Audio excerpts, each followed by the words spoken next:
Hello, SNA assassinators. I don't understand why I just skipped out there because it was not even on the. I didn't reach my limit yet, so that is hardly made any sense why it did what it did. Like, let's hope it don't do it again, and let's hope I can have this second clip of the NXT review video. Be the last one I'm gonna make for tonight, and it'll be on for the rest of the video until the very end. But as I was saying, we got uh, during the women's gauntlet eliminator match. This is where we got Jada Parker then lay what's her name, Kendall Bright, right into the middle between the middle turnbuckle and the top turnbuckle in the upper left side, with her laying sideways, with head first into the left side, facing the apron, while her legs go to the bottom side, being wedged and draped right off the ropes in the middle between the upper corner and the left corner, like how a certain particular women's wrestler used to do it, I'm not going to talk about that right now, but it's where we got Jada Parker hit a slap right into the midsection. Then she springboard right into the middle ropes, and then this where she hit the bum drop right onto the midsection of what's her name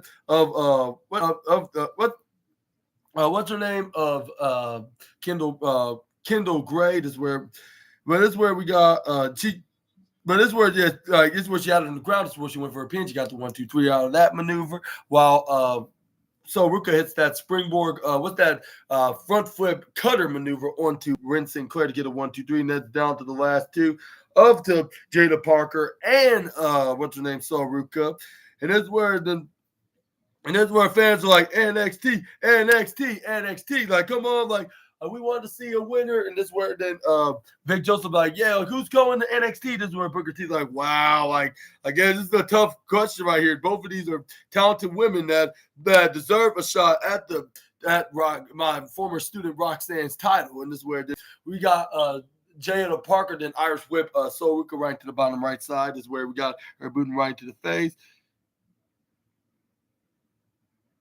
This is where we got this is where she kicks right in the face, but she put her right into the midsection of Jada Parker. This is where then we got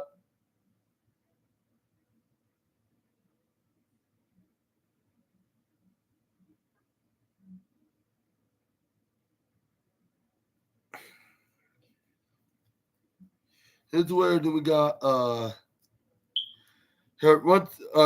goes for a swift kick right on the side on the left side of Jada Parker's leg. This is where she tried to go for a springboard, but this is where she pushes her right, nearly pushes her right, but no, really, she goes for a Falcon Arrow, actually. This is where we got, this is where she tried to go for a pin. This is where she got a 1, she got a 2, but this is where we got Soul Ruka got the shoulder up at the last second of 2.999999999, but it is where the fans start chanting "Let's go Soul" because she was the favorite of this match. She was the highlight of the night, I guess you could say. Next to a man that's gonna win the number one contenders match for the men's NXT championship. But this is where we got this is where then we got Soul Ruka to try to go for inside cradle when Jada Parker tried to go for suplex. She kicked out of it immediately. This is where we got Jada Parker kicked her in the gut. This is where she tried to go for a powerbomb maneuver. But this is where we got Soul Ruka flip right over. This is where she put her. This is where she goes for a pin, go for that, wrap her arms around Jada Parker's legs.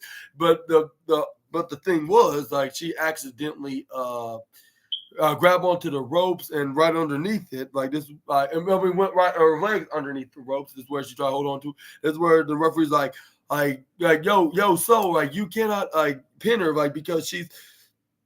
You cannot get the pinfall count because you're hanging on to the ropes and your legs are underneath it. This is where she was like, oh damn it.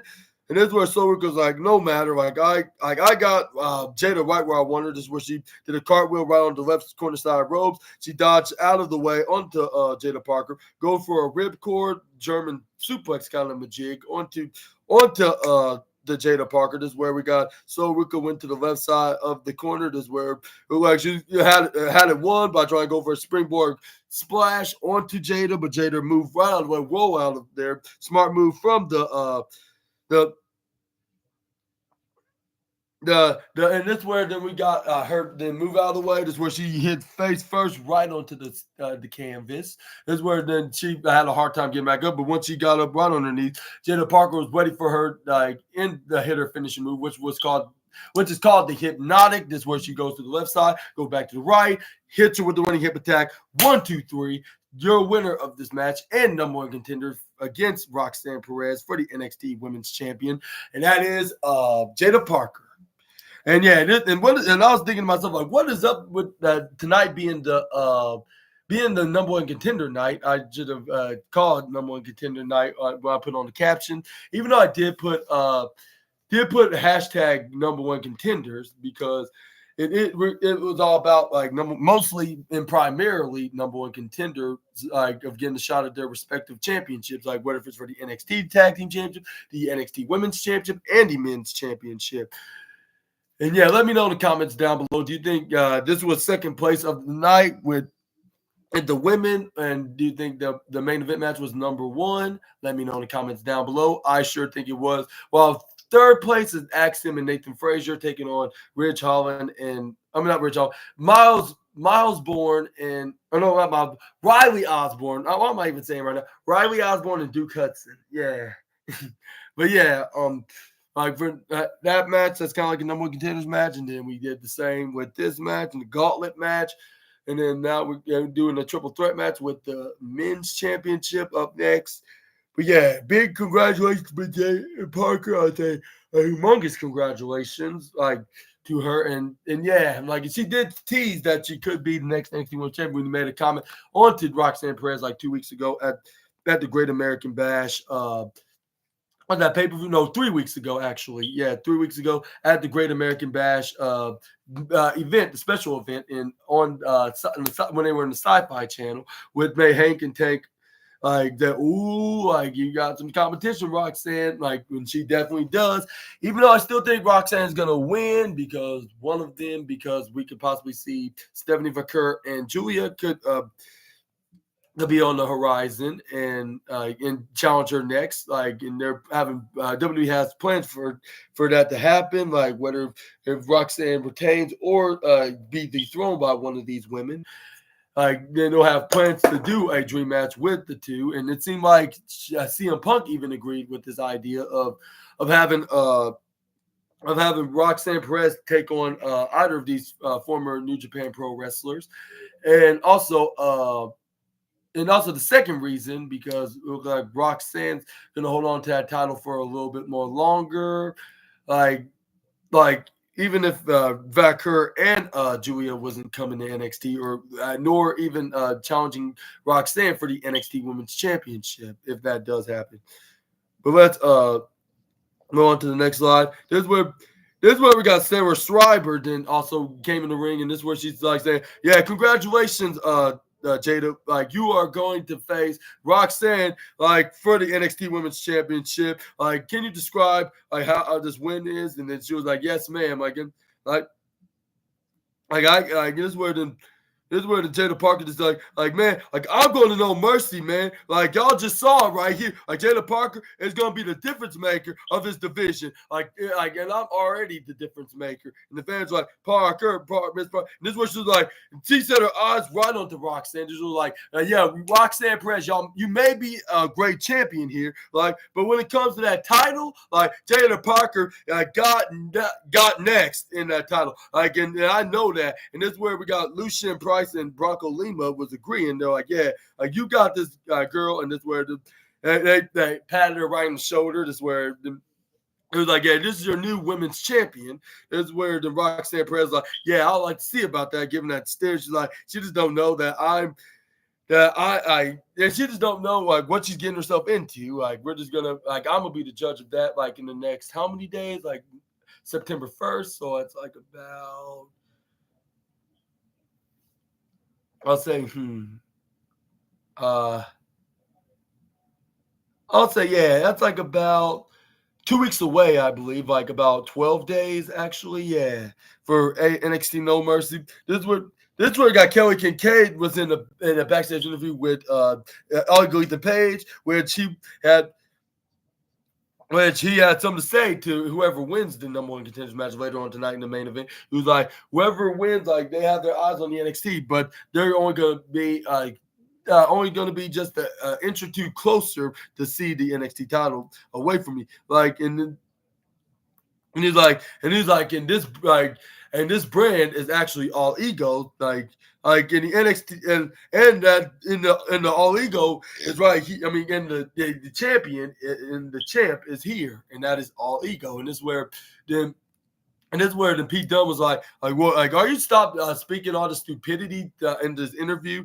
Like, and actually save it for somebody that's actually going to be making a statement here when they're being what's that interview actually going to be interviewed and say who is exactly the deserving guy in the division in the main event. Is where then Ethan Page was like I'm actually the NXT champion, but and then this is where then he was like, here I am. Like, I just came from a totally different company that I'm not going to mention by name. And I'm your NXT champion. But ain't this title still on your to-do list? And I was like, that's a good point. And yeah, like, I totally agree on that one. Like, because he still has yet to held this specific gold in the black and yellow and gold brand. Like, even though he had plenty of opportunities of winning it, he always yet come up short. And that's very unfortunate for the Bruiserweight. Like, he needs to win this title in some capacity. Like, if he's not doing much on the main roster, which he sort of is with Sheamus, like, you need to put the title on him at some point. Like, when they don't know who else to put it. Like, after guys like Ethan Page or anybody else that's after him, like, I just want to see Pete Dunne even if it's a short reign, I want to see him have a run with that said title. But this is where we got Pete Dunne then replied saying yeah, like I may have been maybe I may have not have an opportunity to hold the championship, even though I was challenger. Like, but that all can change tonight when I defeat Joe and Wes. And he was like, and this is where it is like, I was the tag team champion. I was the the NXT UK champion before you were even thought of here in WWE. You know, and he was like, and every NXT champion or was afraid of me. Like, and I'm looking in your eyes. You're like the same. Like, but you look different. Like, I was a tag team champion for. I was a former NXT tag team champion, which I cannot mention by name who I teamed with because no longer here. But I was also the NXT UK champion for almost 2 years, like 685 days, I believe he said. Yeah, or something like that, is it? Yeah. Yeah, you're not different. Like I was UK champion for 685 days. Like, and when I get a title on my shoulder, like it's gonna be staying there. Like, and it's gonna stay there for good. And this is where then all legal Ethan Page reminded him, saying but Pete first, like, aren't you supposed to make it first, before you can even proclaim that you gonna be the next NXT champion? Like, to know